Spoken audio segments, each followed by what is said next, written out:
Halo semuanya, Assalamualaikum warahmatullahi wabarakatuh. Bertemu lagi bersama Anjir Sari dalam mata kuliah Bahasa Indonesia. Di video kali ini saya akan menjelaskan materi tentang surat resmi. Kita mulai dulu dari pengertian surat resmi.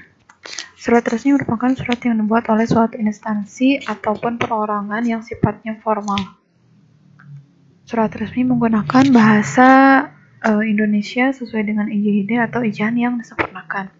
Nah, surat ini juga biasa digunakan untuk kepentingan tugas atau kepentingan dinas terkait dengan instansi yang bersangkutan. Kemudian surat resmi berfungsi sebagai bukti tertulis hitam di atas putih, terutama untuk surat-surat perjanjian. Berfungsi juga sebagai alat pengingat karena surat dapat dilihat jika diperlukan, juga dapat diarsipkan. Surat resmi juga berfungsi sebagai bukti sejarah karena pada surat terdapat tanggal dan perubahan serta perkembangan suatu instansi, dan juga sebagai pedoman kerja. Jenis-jenis surat dinas ini ada surat pemberitahuan, ada surat perintah, surat permintaan atau surat permohonan, surat peringatan atau teguran, surat susulan, surat panggilan, surat perjanjian, surat penawaran, surat pesanan, surat pengantar, surat keputusan, dan lain sebagainya.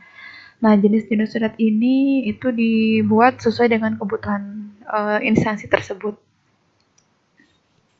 Kemudian tata penulisan surat resmi.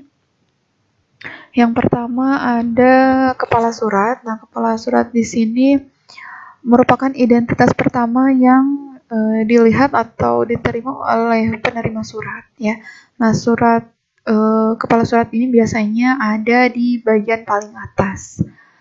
Kop surat berisi sebagai media promosi, mengetahui alamat dan nama suatu instansi. Nah, misalnya di sini nama instansinya adalah pemerintah Kabupaten Boyolali, Dinas Pendidikan Pemuda dan Olahraga.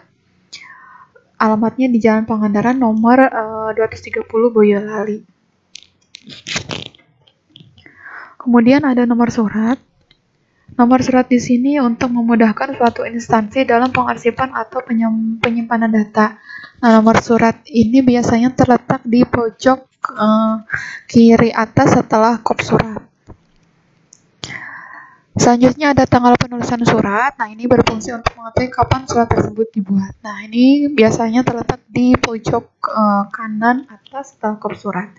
Untuk tanggal penulisan surat itu sebaiknya ditulisnya satu kali saja, yaitu di atas. Jadi kalau di atas sudah ditulis Boyolali 15 Desember 2012, ini di bawahnya tidak usah ditulis lagi. Selanjutnya untuk lampiran. Nah, lampiran ini dibuat jika ada dokumen yang ikut serta dalam surat resmi tersebut, ya. Surat resmi ini kalau misalnya berisi lampiran itu biasanya disimpan setelah surat tersebut, jadi lembarnya terpisah. Lampiran itu berfungsi sebagai penunjuk jika ada dokumen penting yang ada pada surat tersebut. Nah, kalau misalnya di sini lampirannya ada 1 lembar, maka tuliskan lampirannya 1 lembar. Kalau misalnya tidak ada lampiran, itu cukup dituliskan stop saja. Selanjutnya untuk perihal, nah ini berfungsi sebagai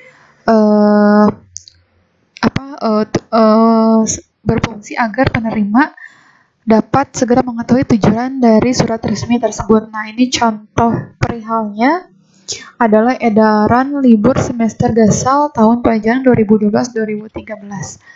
Perihal di sini jika dituliskan di surat bisa ditulis perihal atau bisa juga dituliskan dengan hal, ya. Kemudian alamat tujuan menunjukkan kepada siapa surat resmi tersebut ditujukan. Nah, ini ditujukan untuk Kepala SMK Negeri Swasta se-Kabupaten Boyolali di Boyolali.